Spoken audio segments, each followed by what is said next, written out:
You are now tuned into AM Sessions with your boy. Every Monday morning, 9 a.m. on all streaming platforms. Yeah, baby! Mic check, 1, 2, 3. What's up, everybody? It's your boy Minir_Golf, and welcome back to AM Sessions with your boy. A podcast where we dive into the heart of entrepreneurship, industry evolution, and the stories that drive us forward. I am your host, Nkosinato, and today we're tackling a topic that's both timeless and timely. The great transfer of wealth. But before we get into that, I'd really like to give a big shout out to Luke Bermond. I really appreciate you, brother. He was the first of my opening guests. I know that was a very long conversation, and listen, I had so many problems to tackle in that recording. But however, I appreciate the fact that the internet is really timeless. I'm always going to have that archive to go back at, reflecting as a recording that was really challenging but very fruitful, in that the wealth of knowledge that was spread in that conversation was really amazing. If you are someone that wants to start a business with longevity in mind, and longevity, I mean you have a 5, 10, 20, 35, 50-year plan, not necessarily in paper, but you have a vision that you're driving towards. You will understand the problems that we were talking about. And I think that information, even though it's specific to an industry, which is ICT and computer and all of that, which is where the world is currently, in terms of software building and all of that. But I think the vastness of our topics and how Luke is just an amazing speaker, in that, like, whatever that he talks about is multifaceted. You're able to grasp a piece of important content, that can be very helpful for you in your entrepreneurial journey or in your life. But yeah, thank you very much to Luke Bermond, and thank you to everyone who's been tuning in. I really appreciate your support. Definitely going to be working on the quality. We're going to be working on delivering good, seamless content to you. But yeah, without any further ado, let's get into it. So we are witnessing a significant shift in global wealth, right? As it transitions from older generations to younger ones. This isn't just about money. It's about the power, influence, and legacies that come with it.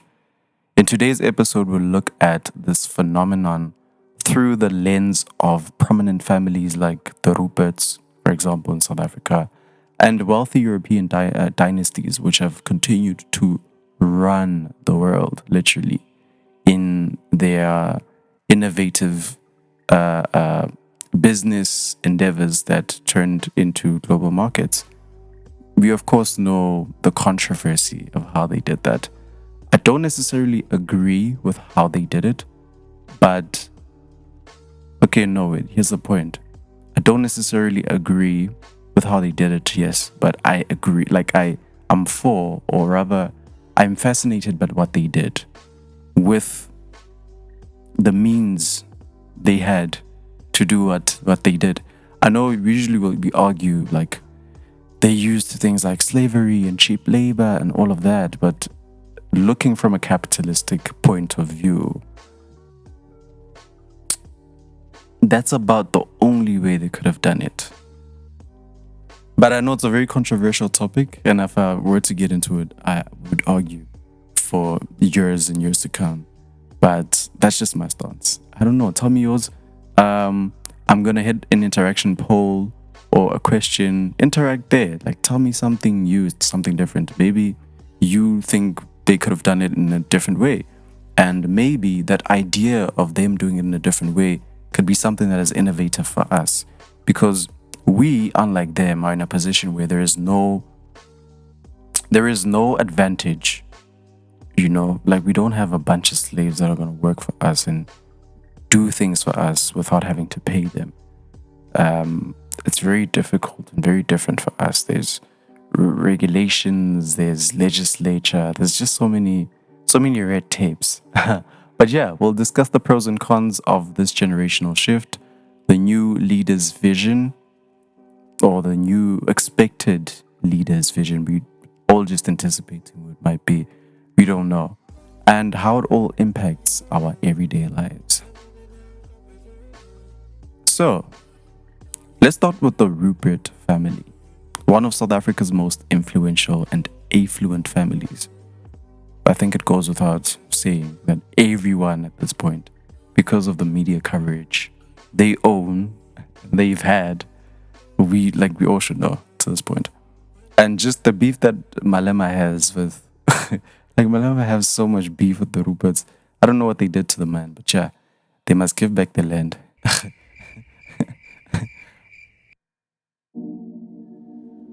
Anton Rupert founded the family's vast empire, which includes luxury goods, tobacco, and financial services.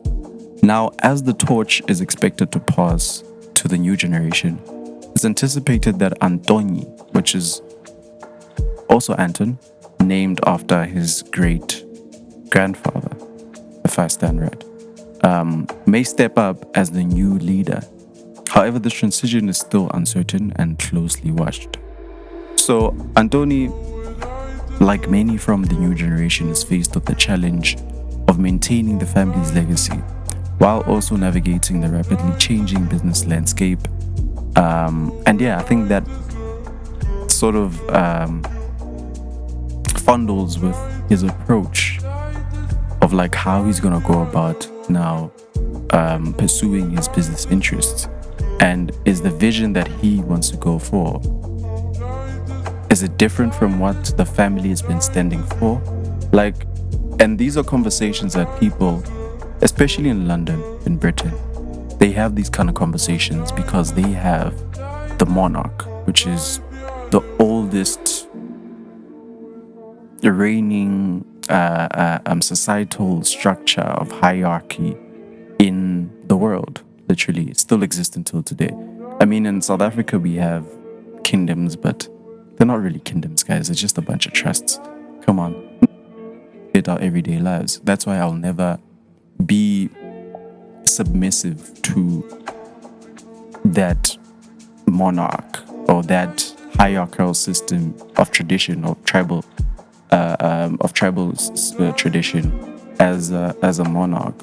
But in Britain, people still sing "Hail the Queen, Hail the King" till today. It's still a very primal thing for them to love and respect. Although the nature of their power has changed, in that now the political landscape of Europe has become more open. They are readily exercising democracy, and it doesn't make it equal or fair because democracy has its own woes, Shem. We are all experiencing them in South Africa, as young as our democracy is. But yeah, so I think it's a question that is very famous in Europe. Like, they wonder, is the new king or queen going to fulfill what the monarch has been standing for? And I think for us in this case, are the people in power now who are going to be transferring their wealth, their power, their influence, going to still expect their kids, or their kids going to still fulfill the legacies that they built? But yeah, let's dive deep into it and actually see what differences we could think about. But yeah, significantly from his forefathers, obviously bringing both opportunities and challenges. Because I think with new business interests, there's opportunities. It means he might open up the family's portfolios and want new businesses, new innovative ideas, new innovative systems to invest into. Because you see, when you deal with a large portfolio of wealth, you don't deal with businesses. It's not about a business, it's about a system. A system that can be incorporated, yes, as a form of a business, but the system can maintain or sustain itself over years.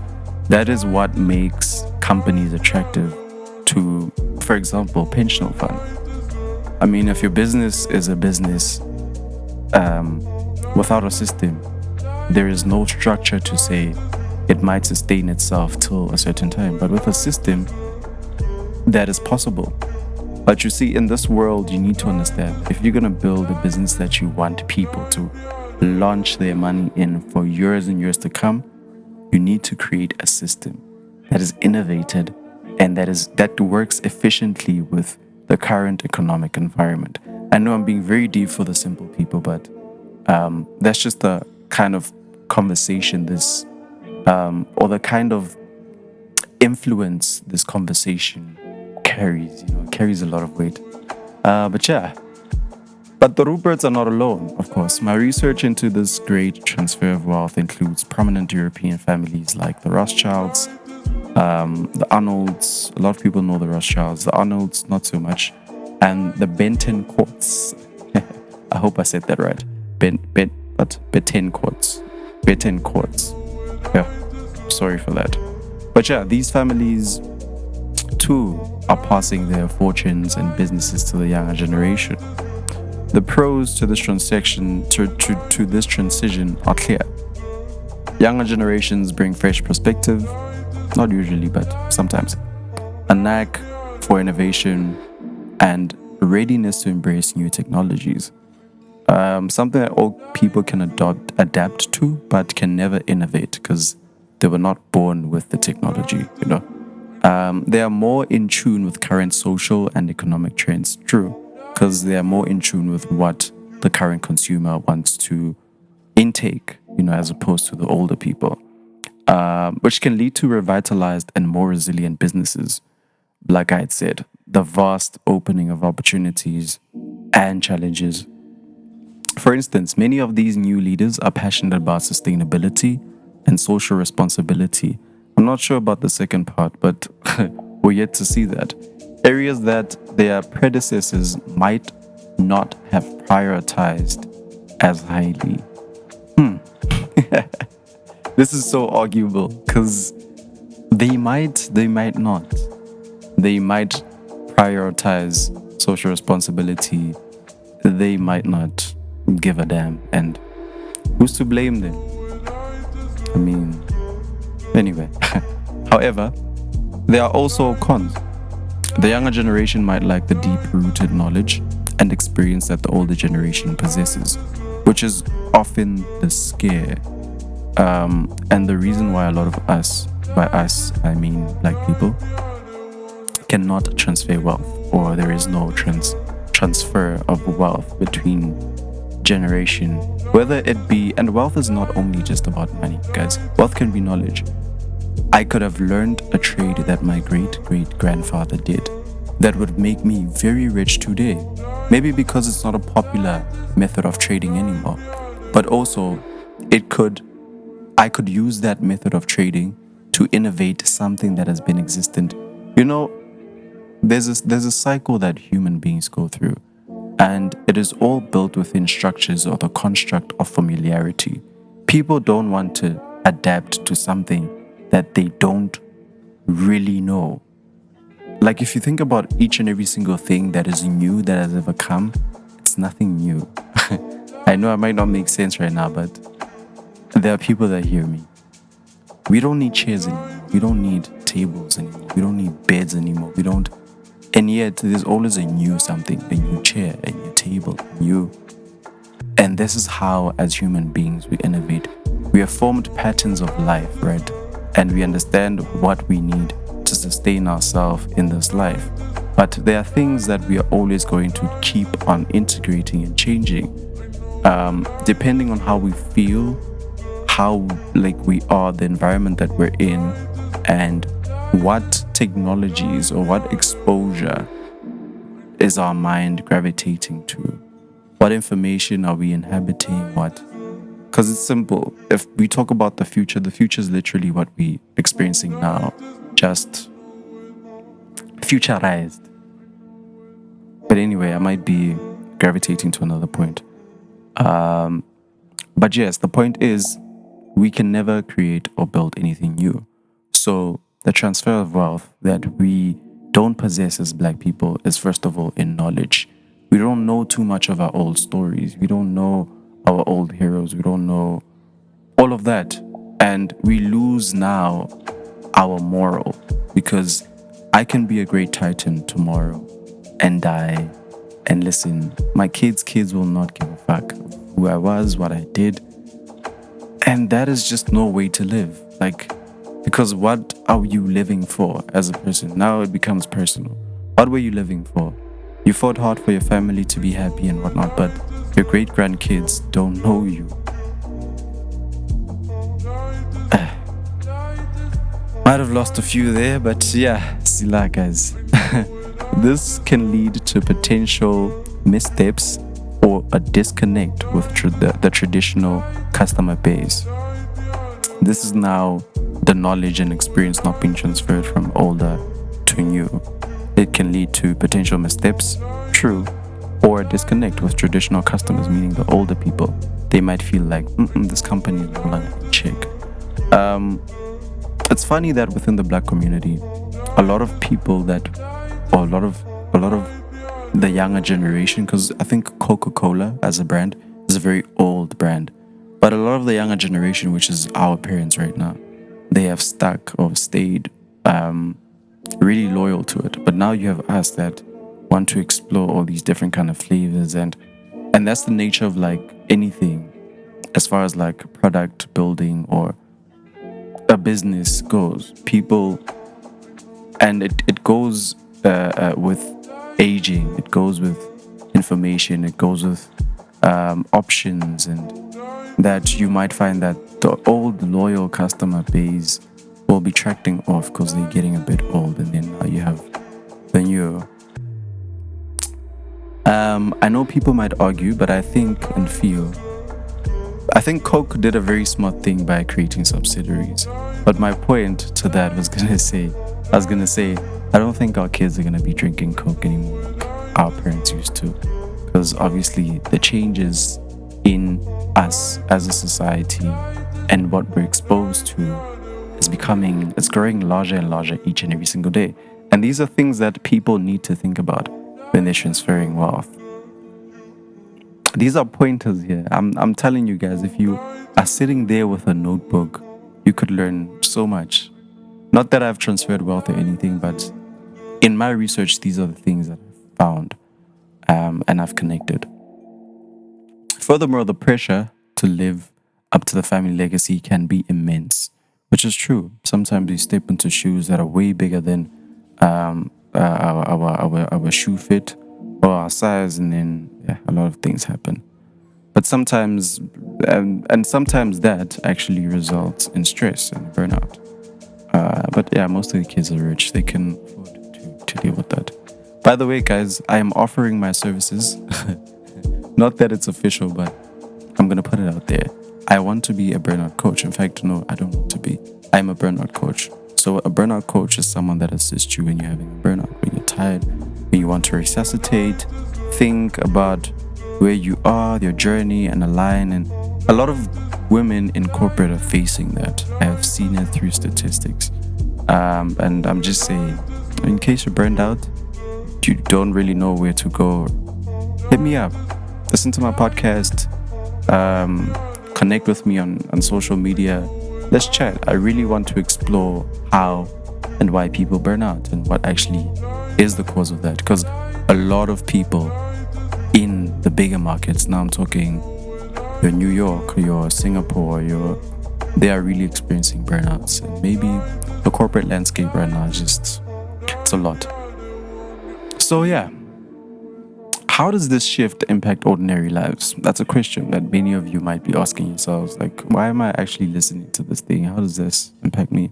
Well, when these young leaders succeed, they can drive economic growth, which is very important for us here in South Africa. That is what we need.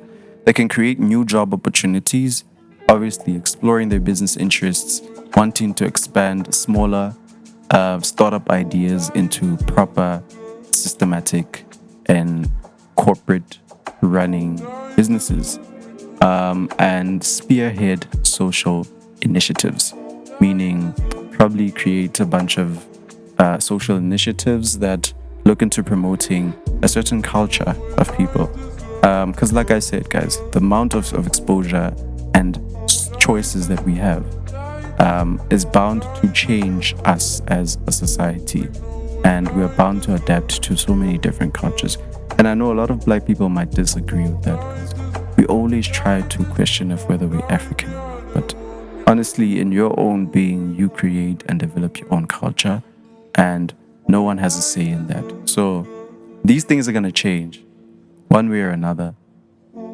However, if they falter, it can lead to instability, job losses, and economic downturns. So the transition does affect you, whether it be directly or indirectly. But one way or the other, we are part of the whole thing, the whole shebang. But yeah, now let's explore the new generation's interests compared to their predecessors. Many of the younger heirs and heiresses are more inclined towards technology, sustainability, and social causes. Might be true, might not be true. Who's to argue, honestly? These interests could refine their family legacies in significant ways. For example, a family known for traditional manufacturing might pivot towards green energy or tech innovations under new leadership. Okay, it is true. Seeing that the world has a systematic way of persuading leaders and people of power to go a route they want them to go, like with the whole sustainability, green energy. A lot of people don't understand it, especially in South Africa. There's so many underdeveloped things that really need that industrial revolution again, because there was no revolution here. In fact, most firms ended up being closed, which is then why we have a problem of having underskilled, undeveloped people as opposed to now a country. Because if the people are unskilled, undeveloped, the people reflect the country, and it comes at no surprise.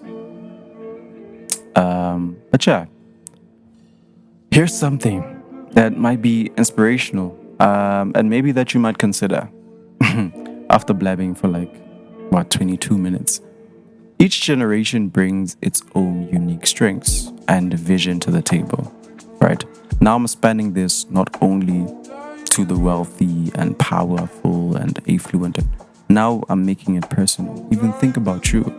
You want to bring something unique. There's a unique strength that you possess and a vision that you have for your family, not only for yourself, because you impacting your life, you as a person impacting your life, that impacts your family, whether you see it or whether it becomes a direct thing or not.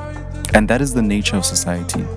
When someone, a leader, someone that can spearhead change, brings a strength or brings a vision to the table, a lot of change takes course. So think about yourself or put yourself in the situation. And usually while the older generation laid a strong foundation, sometimes foundations are not, like I said, monetary. When I was talking about the transfer of wealth between black people, it does not always have to be monetary. It could be knowledge. That, for example, in my family, I have a strong laid foundation of knowing and understanding myself in God and being able to build that kind of relationship that cements every single thing that I do in my life. Because I know for a fact, before I can do anything, I pray and ask God. And where He sees a future for me, that is where I'll go. Understand? That's a strong foundation that was laid for me. But obviously there are unique strengths, and there's a vision of which I could use this strong foundation and gravitate it to another height where I'm going to be unstoppable. And I know that for a fact because I believe I've been meditating, I've been cloaked, I've been yoked in this vision, and that's just what I carry with me now. So the same could be that with you, and like it says here, the younger generation has the opportunity to build upon it, right? That's the whole reason why we continue legacies. We need to build upon them, making it stronger and more adaptable to modern times. Not only modern times, but to your vision, the vision that you're constructing. And that's a cycle of growth, that's a cycle of adaptation, and that's a cycle of evolution. If you think about the cause that is bigger than you, that's the whole concept of you living. You live in a cycle of growth, in a cycle of adaptation, and a cycle of evolution. Your kids and their kids, and all of the generations to come might look nothing like you. Nothing like you. But they are yours. Why? Because they've adapted, they've evolved, they've grown to certain, but they still carry the traits. They still carry the DNA. They still carry. So life is all about that. The bigger idea and the bigger picture to life is all about that. But yeah, I've obviously said a mouthful. And yeah, I'd just like to say that with this episode coming out, here's a message, a strong message that I have to the young people, the young leaders, the young ambitious people out there. I know you guys want to change the course of life. I know you guys want to inspire and motivate someone to do the same. And here's my 2 cents to you. Remember that while the weight of a legacy can be heavy, it is also a testament to the strength and resilience of your predecessors. So embrace the opportunity. Learn from the past and don't be afraid to carve out your own path, because the world is watching you and you have the potential to make a profound impact. Don't ever sleep on that. Don't ever sleep on that. A lot of people might reflect when you're starting something as being playful. But you see, it's no longer playful when people start giving it attention. So, and hear me, I need you to hear each and every single thing, the pretense of what I'm saying. What I'm doing right now might seem playful to some people, but I'm telling you, when I have the attention of many, it won't be playful anymore, because people actually understand the weight and gravitas of what I'm saying. But anyway, guys, ladies and gentlemen, thank you very much for joining me on this episode of AM Sessions with your boy Miniat_Golf. I hope you find our discussion on the great transfer of wealth insightful, thought-provoking, and yeah, until next time, stay inspired, stay ambitious, and keep making strides. I'm out.